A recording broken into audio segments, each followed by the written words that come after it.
Christians.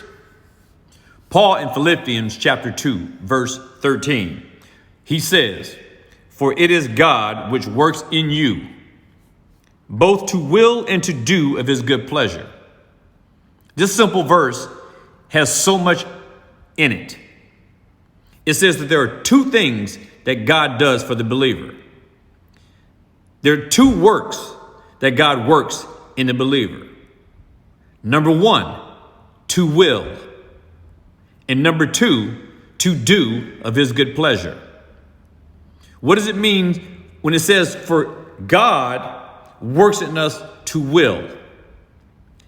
God gives us a new will with salvation.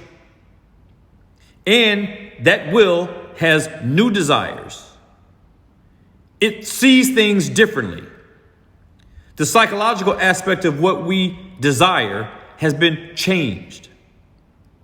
The sinful nature has been gone, and now this godly nature has been given to us, which wills differently than the will that we had as sinners. The second thing that God gave us to do, that God is working in us, is to do of his good pleasure, as opposed to doing that which is contrary to his good pleasure.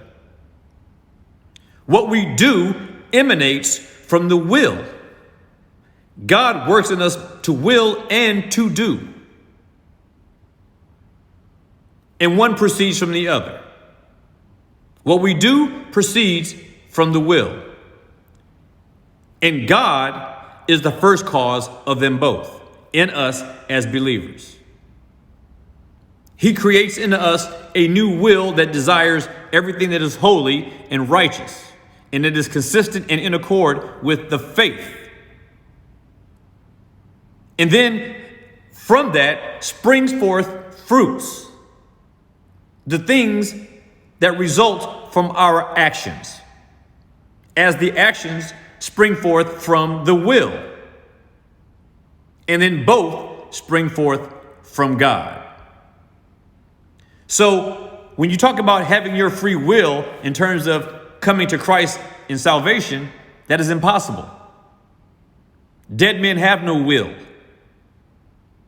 To the believer, to the one who repents, it is because it was God who worked in them, in us, in you, to will and to do of his good pleasure.